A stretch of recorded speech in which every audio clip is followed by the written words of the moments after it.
Hello मेरे प्यारे बच्चों, आपका हमारे इस क्लास 12 की फिजिक्स की क्लास में बहुत बहुत स्वागत है। उम्मीद करता हूं आप लोग की तैयारी जो है बहुत अच्छे से चल रही होगी। देखिए, बोर्ड एग्जाम्स की तैयारी है, इसमें आप लोग लापरवाही मत करिएगा। हमेशा डेली जो है आप हर सब्जेक्ट को जो है आप देखते रहिए और पुराना और नया मिला करके आप कुछ न कुछ पढ़ते रहिए। यानी कुछ समय आप जो है नए टॉपिक को तैयार करने में दीजिए और कुछ समय जो है पुराने टॉपिक पर जो है आप जो याद हो गया हो उसे आप बार बार रिवीजन करते रहिए। तो यही हम आपसे कहेंगे कि आप अपनी तैयारी में जरा सी भी लापरवाही मत करिए। थोड़ा थोड़ा आप डेली याद करोगे, एग्जाम तक आपको काफी कंटेंट जो है तैयार हो जाएंगे। चलिए, आज की हमारी जो क्लास है इस फिजिक्स के, ये हमारा मोस्ट इंपॉर्टेंट लेसन चल रहा है विद्युत धारा। ये आपका चैप्टर 3 है यूपी बोर्ड एग्जाम्स का। तो 3rd लेसन में जो है विद्युत धारा में आज हम बहुत ही इंपॉर्टेंट टॉपिक लेके आए हैं, जो आपके एग्जाम में अक्सर जो है हर बार जो है नंबर लगा के किसी न किसी सेट में पूछा गया है। हमारा जो आज का टॉपिक है किरचॉफ का नियम। किरचॉफ का 2 नियम है, पहला नियम है और दूसरा नियम। ये दोनों नियम जो है अक्सर जो है खूब नंबर लगा के पूछे गए हैं। ये 2023 में भी पूछा गया है, 2015 में पूछा गया, 2017 में पूछा गया है, 2018 में पूछा गया है, 2020 में पूछा गया है। इसी तरीके से लगभग हर साल जो है पूछे गए हैं। तो मोस्ट इंपॉर्टेंट टॉपिक है। आज हम मोस्ट इंपॉर्टेंट टॉपिक के बारे में चर्चा करने वाले हैं, तो वीडियो के अंत तक बने रहिएगा। देखना, अभी ये आपको आसानी से तैयार हो जाएगा, जिसे आपको दोबारा देखने की आवश्यकता नहीं पड़ेगी। देखिए, ये सब ऐसे टॉपिक है जिनको एक बार अगर आप मन लगा के देख लेते हैं, तैयार कर लेते हैं, तो दोबारा आपको इसमें मेहनत करने की आवश्यकता नहीं पड़ती है। तो चलिए शुरू करते हैं। आज का जो है टॉपिक किरचॉफ का नियम क्या है। देखो मेरे प्यारे बच्चों, अगर हम बात करें किरचॉफ के नियम की, तो किरचॉफ ने विभिन्न वैद्युत परिपथों में प्रवाहित धारा के वितरण का नियम दिया। यानी बहुत सारे जो अलग अलग परिपथ होते हैं, तो उन परिपथों में जो धारा जो है प्रवाहित होती है, तो उन धारा का प्रवाह में जो है प्रवाह के ऊपर जो है नियम दिया, जिसे किरचॉफ का नियम कहते हैं। विभिन्न परिपथों में धारा प्रवाह के वितरण का जो नियम दिया वो किरचॉफ का नियम कहलाता है। तो अब इन्होंने विभिन्न परिपथों में प्रवाहित धारा का जो वितरण था, कौन सा नियम दिया, तो इन्होंने 2 प्रकार के नियम बताए। जिसे हम किरचॉफ का पहला नियम और किरचॉफ का दूसरा नियम, ये 2 नियमों से हम जानते हैं। तो किरचॉफ का पहला नियम क्या कहता है? किरचॉफ का पहला नियम कहता है, यानी इस नियम के अनुसार किसी वैद्युत परिपथ की संधि पर, यानी अगर हमारा कोई वैद्युत परिपथ है जिसकी संधि पर मिलने वाली समस्त धाराओं का बीजगणितीय योग सदैव 0 होता है। यानी अगर मान लीजिए इस तरीके से, जैसे मान लीजिए हमारा संधि है और इस पर जो है अलग अलग क्षेत्र से धाराएं जो है आ रही हैं, यानी अलग अलग क्षेत्र से जो है इस संध पर धाराएं आ रही हैं, तो इन सब का जो योग मान लीजिए यहाँ पे निकल रहा है, ये है I1 और ये है I2, ये है I3, ये है I4 और ये हमारा है I5। तो कहने का मतलब, अब इस संध पर जो विभिन्न चारों ओर से धाराएं आ रही हैं, इन सब और एक सिरे से निकल रही हैं, तो इन सब का बीजगणितीय योग के बराबर होता है। तो वही कहा गया कि किसी वैद्युत परिपथ की संध पर मिलने वाली समस्त धाराओं का बीजगणितीय योग सदैव 0 होता है। यानी सब का योग जो है 0 होता है। कैसे होता है, इसको आप ऐसे लिख सकते हैं, I1 plus I2 plus I3 plus I4, ये हो जाएगा I4, यानी I1 plus I2 plus I3 plus I4 minus, चूंकि यहां से निकल रही है तो ये I5 बराबर 0।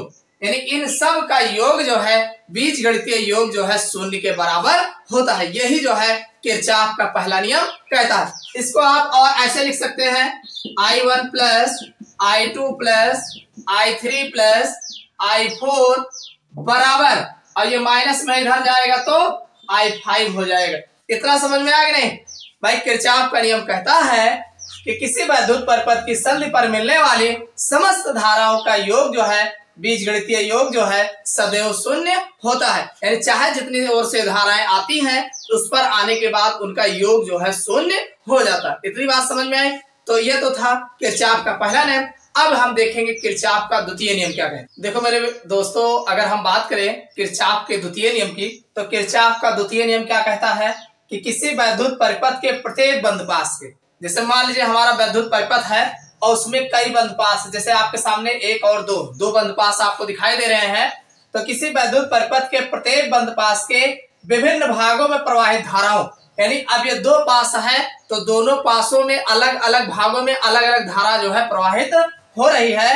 तो विभिन्न भागों में प्रवाहित धाराओं तथा उनके संगत प्रतिरोधों, भाई हर एक भाग में अलग अलग धारा प्रवाहित हो रही है और अलग अलग प्रतिरोध लगा है। तो वही कहा गया कि प्रवाहित धाराओं तथा उनके संगत प्रतिरोधों का गुणनफल, यानी दोनों का जो गुणनफल होता है, गुणनफल का योग उस पास में कार्य करने वाले समस्त विद्युत वाहक बलों के बीज गणितीय योग के बराबर होता है। यानी इस देखो, इस पास में जितनी धाराएं प्रवाहित हो रही हैं तो धारा आई और उनमें जितना उनका संगत प्रतिरोध लगा है आर, आई आर, यानी सब का अलग अलग जहां जहां पे है उनके जो धारा प्रवाहित धारा और प्रतिरोधों के संगत गुणनफल जो होता है उसमें कार्य करने वाले विभिन्न विद्युत वाहक बलों के योग फल के बराबर होता है। इसका क्या मतलब है? इसका मतलब यह है, देखो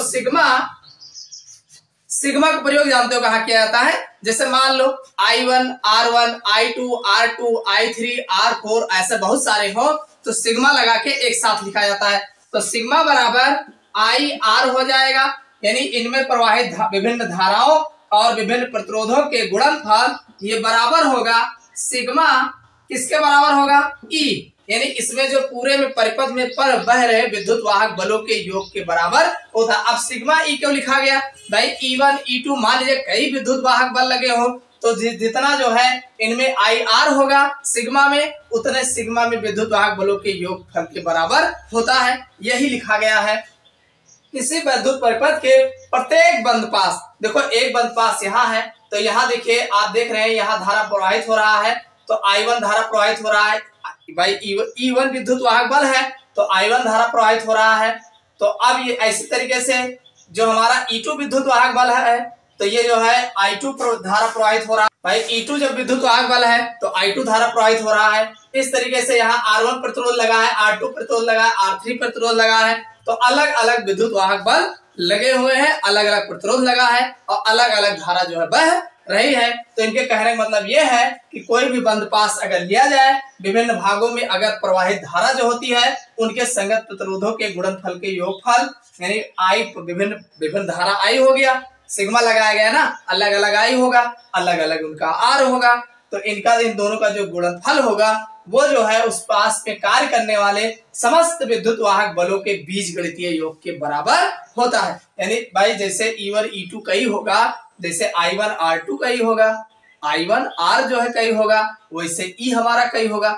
तो जैसे ये अलग अलग सबका योग के बराबर होगा तो यहाँ ये भी विद्युत वाहक बलों का भी योग के बराबर होगा। यही जो है किरचॉफ का द्वितीय नियम कहता है। इतनी बात समझ में आई? देखो भाई, अगर हम किरचॉफ के नियम के हिसाब से अगर देखा जाए तो हमारे पास एक डायग्राम है, दो बंद पास है, एक बंद पास प्रथम है, एक बंद पास सेकंड है।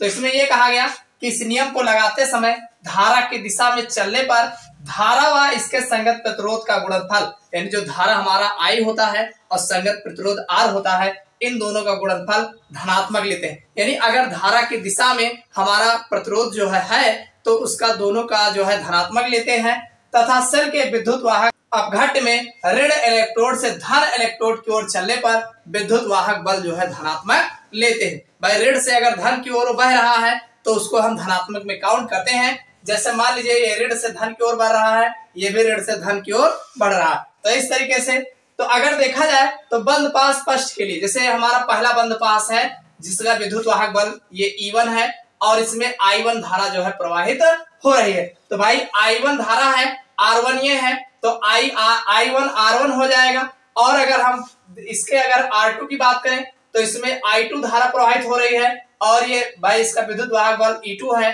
तो इसमें I2 धारा प्रवाहित हो R2, तो ये माइनस होगा क्योंकि ये इस दिशा में जा रहा है और इसके विपरीत दिशा में आ रहा है। तो ये हो जाएगा I2 R2 हो जाएगा और बराबर E1। भाई E1 तो ये हमारा सही है, धनात्मक होगा, लेकिन E2 चूंकि विपरीत है तो ये माइनस E2 जो है हो जाएगा। इतनी बात समझ में आई? इसी तरीके से अगर बंद पास 2 के लिए हम बात करें, इस वाले बंद पास के लिए, तो इसमें I2 R2, भाई I2 और R2 ये धारा तो I2 धारा है और R2 हमारा प्रतिरोध है, तो ये ठीक है। और प्लस अब इसमें अगर देखा जाए तो ये भी विद्युत वाहक बल जो E2 है ये सही दिशा में चल रहा है, तो इसका जो I1 प्लस I2 होगा, भाई दो इसमें I1 और I2 ये जोड़ के यहाँ आ रहा है, तो ये I1 प्लस I2 होगा और R3 होगा। चूंकि इधर से ही धारा आ रहा है तो इसीलिए ये जो है धनात्मक होगा, तो ये भी प्लस में लिखा गया है। और बराबर इसका जो विद्युत वाहक बल होगा वो E2 होगा। ये जो है सही दिशा में डायरेक्शन में चल रहा है। तो समझ में आई बात कि नहीं? नहीं समझ में आया? देखो अगर हम इसकी बात करेंगे तो यहाँ पर जो है तो I1 R1 और धारा जो है इधर से ही घूम के जा रहा है, तो ये हमारा I1 R1 और ये E1 होगा। और माइनस अगर हम इसकी बात करें तो अब चूंकि ये धारा हमें इधर से मिल रहा है, भाई इधर है, तो इसका अगर देखा जाए अपोजिट बैठेगा तो ये I2 माइनस I2 R2, तो ये बराबर हो जाएगा E1 माइनस E2। भाई वैसे विद्युत वाहक सेकंड के लिए E2 जो है माइनस में होगा और ये भी माइनस में हो जाएगा। और अगर हम बंद पास फर्स्ट के लिए बात करते हैं तो फर्स्ट में अगर देखा जाए तो I2 R2 की बात अगर देखा जाए तो ये पॉजिटिव होगा, क्योंकि यहां से धारा जो है घूम के जा रहा है, तो इसके लिए प्लस I1 R2 और ये R3 जो हो जाएगा और बराबर ये विद्युत वाहक बल द्वितीय के लिए कार्य करता है। तो ये तो था किरचॉफ का द्वितीय नियम। एक बात और जान लीजिए कि किरचॉफ के द्वितीय नियम को जो है ऊर्जा संरक्षण के सिद्धांत को प्रदर्शित करता है, इस बात को याद रखना। किरचॉफ का ये नियम ऊर्जा संरक्षण के सिद्धांत को प्रकट करता है, यानी जो ये सेकंड वाला नियम है ये ऊर्जा संरक्षण के सिद्धांत को प्रकट करता है। भाई समझ में आ गया होगा? नहीं समझ में आया तो सुन लीजिए। किरचॉफ का जो प्रथम नियम कहता है कि किसी संध पर मिलने वाले समस्त विद्युत धाराओं का जो योग होता है वो शून्य होता है। जैसे मान लीजिए I1 I2 I3 I4 minus I5 बराबर 0 होता। तो ये तो जो है किरचॉफ का पहला नियम है। भाई दूसरा नियम कहता है कि विभिन्न विद्युत परिपथ के प्रत्येक बंदपास के विभिन्न भागों में बहने वाली प्रवाहित होने वाली धाराओं तथा उनके संगत प्रतिरोधों का गुणनफल का योगफल उस पास में कार्य करने वाले विद्युत वाहक बलों के बीजगणितीय योगफल के बराबर होता है, ये द्वितीय नियम कहता है।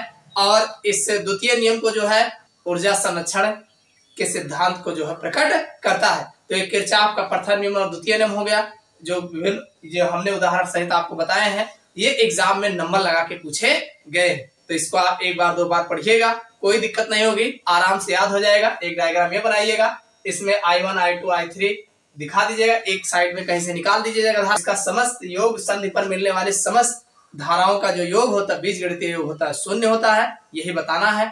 और दूसरे में बताना है कि किसी विद्युत परिपथ के बंदपास में बहने वाले धारा तथा उनके संगत प्रतिरोधों का गुणनफल उसके विद्युत वाहक बलों के बीजगणितीय योग के बराबर होता है। बस इतने बताना है और कुछ ज्यादा आपको तामझाम नहीं बता। तो इस क्लास में बस इतना ही। उम्मीद करता हूँ समझ में आ गया होगा। अगर समझ में आया हो तो वीडियो को लाइक अवश्य कर दीजिएगा और चैनल पर अगर नए हो चैनल सब्सक्राइब कर लेना और अपने दोस्तों के साथ शेयर करिएगा। फिर मिलते हैं।